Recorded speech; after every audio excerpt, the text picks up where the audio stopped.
नमस्कार दोस्तों, फिर से आप सभी का स्वागत है मेरे चैनल पर। तो दोस्तों, क्या आप ब्लैक होल के बारे में जानते हैं? अगर नहीं तो आज की इस वीडियो में हम ब्लैक होल के बारे में आप लोगों को पूरी जानकारी देने की कोशिश करेंगे। ब्लैक होल, जिसे हिंदी में कृष्णा बीबर भी कहा जाता है। तो दोस्तों आइए जानते हैं एक्चुअल में ब्लैक होल होता क्या है। तो दोस्तों, एक ब्लैक होल अंतरिक्ष में मौजूद एक ऐसा स्थान है जहां गुरुत्वाकर्षण बल बहुत ही ज्यादा होता है, इतना ज्यादा कि वहां से प्रकाश भी बाहर नहीं निकल सकता।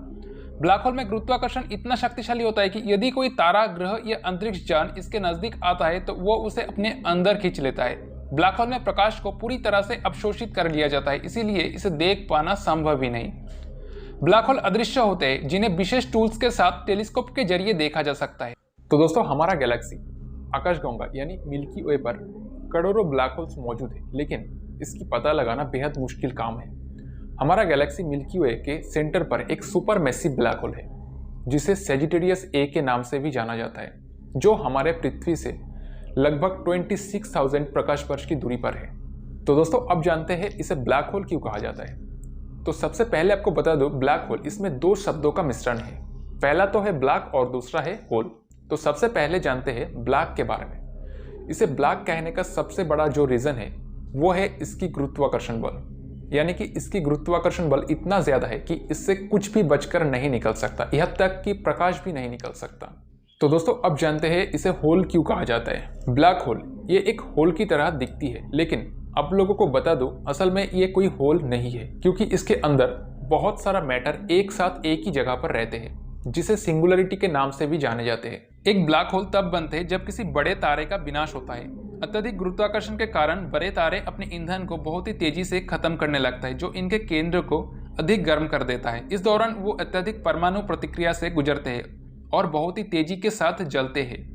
इस दौरान तारे के केंद्र में एक राख का बहुत ही बड़ा ढेर बनता है, जो वास्तव में लोहा यानी आयरन है। इस लोहे में परमाणु दहन नहीं होता है, इसलिए इसमें अतिरिक्त हीट बाहर ना निकलकर अंदर बैठ जाती है और ये ढेर बड़ा होता जाता है। अब इस तारे में दो तरह के बल यानी फोर्स मौजूद है जो एक दूसरे के खिलाफ लड़ रहे होते हैं। एक बल जलने के लिए बचे हुए ईंधन से आता है, जो इसे सिकुड़ने से बचाने का प्रयास करता है, और दूसरा बल जो कि लोहे के गुरुत्वाकर्षण का होता है, जो सब कुछ अंदर खींच रहा होता है। तो दोस्तों, ब्लैक होल आमतौर पर चार तरीके का होता है। पहला जो है वो है तारकीय ब्लैक होल, यानी जिसे इंग्लिश में स्टेलर कहा जाता है। दूसरा है मध्यवर्ती ब्लैक होल यानी इंटरमीडिएट। तीसरा है सुपर मैसिव ब्लैक होल, जिसे हिंदी में विशालाकाय ब्लैक होल कहा जाता है। और चौथा है सूक्ष्मरूपी ब्लैक होल यानी मिनिएचर ब्लैक होल। तो दोस्तों, अगर आप एक घड़ी लेकर ब्लैक होल में जाने की कोशिश करोगे तो इस दौरान तीव्र गुरुत्वाकर्षण के कारण आपकी घड़ी धीमी चलने लगेगी, लेकिन इसके अलावा आपको कुछ खास अनुभव नहीं होगा। यदि आप वहां से नजदीकी स्पेस स्टेशन में संपर्क करने के लिए सिग्नल भेजना चाहेंगे तो स्पेस स्टेशन में मौजूद अंतरिक्ष यात्री आपका सिग्नल प्राप्त नहीं कर पाएंगे। उन्हें ये सिग्नल रेड शिफ्टेड नजर आएगा, लेकिन आपके लिए सब सामान्य होगा और आप ब्लैक होल में आगे की तरफ बढ़ते जाएंगे। जैसे ही आप सिंगुलरिटी के नजदीक पहुंचेंगे तो आपकी घड़ी लगभग रुक जाएगी और आप एक्स रे और गामा किरणों के संपर्क में आएंगे, जहां अब जलकर नष्ट हो जाएंगे। यदि आप वहां से बच भी जाते हैं तो टाइडल फोर्स के कारण आपके शरीर के चीथड़े उड़ जाएंगे। हालांकि आप सिंगुलरिटी तक कभी भी नहीं पहुंच पाएंगे, लेकिन फिर भी अगर आप पहुंच जाते हैं तो आपको वह रेडिएशंस के अलावा कुछ भी नजर नहीं आएगा, क्योंकि सारा पदार्थ शक्तिशाली गुरुत्वाकर्षण की वजह से टूट जाता है। अगर आप एक टॉर्च लेकर ब्लैक होल के अंदर देखने की कोशिश करोगी तो आपको कुछ भी नहीं दिखाई देगा, क्योंकि प्रकाश को रिफ्लेक्ट होने के लिए एक भौतिक वस्तु होना चाहिए जो ब्लैक होल के अंदर मौजूद नहीं है। इसीलिए आपको अंधेरे के अलावा और कुछ भी नहीं दिखाई देगा। तो दोस्तों, आप लोगों के दिमाग में एक सवाल तो जरूर आए होंगे कि ब्रह्मांड में आखिर कितना ब्लैक होल मौजूद है।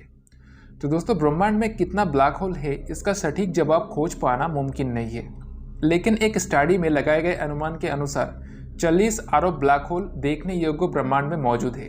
ये देखने योग्य ब्रह्मांड 93 अरब प्रकाश वर्ष में फैला हुआ है। तो आप अंदाजा लगा सकते हैं कि पूरे ब्रह्मांड में कितना ब्लैक होल मौजूद होंगे। ये स्टडी इटली में स्थित international school for advance studies के विशेषज्ञों द्वारा किया गया था। तो दोस्तों, अब जानते हैं ब्लैक होल की आवाज़ कैसी है। तो आपको बता दूं कि ब्लैक होल की आवाज़ नासा के द्वारा रिकॉर्ड की गई है, जिसे सुपरसोनिक साउंड के साथ सुनने पर इसकी विशालता का अंदाजा लगाया जा सकते हैं और इससे आने वाली आवाज़ बेहद डरावनी है। तो दोस्तों अब जानते हैं ब्लैक होल दिखते कैसे हैं। ब्लैक होल दिखने में पूरी तरह से काला और जिसका कोई भी आकार नहीं होता है।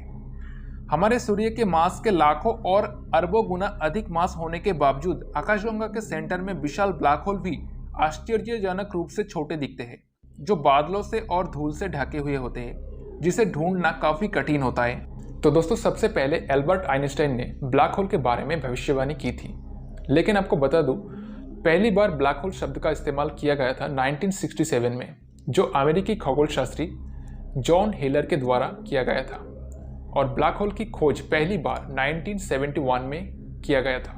तो दोस्तों, ब्लैक होल से जुड़ी हर छोटी सी बड़ी जानकारी आप लोगों को देने की कोशिश करी हूँ। ये जानकारी आप लोगों को कैसा लगा ये कमेंट करके ज़रूर बताना, और वीडियो अगर अच्छा लगे तो वीडियो पर लाइक, कमेंट एंड शेयर कर देना, और अगर आप चैनल पर नए हो तो चैनल पर सब्सक्राइब भी कर देना।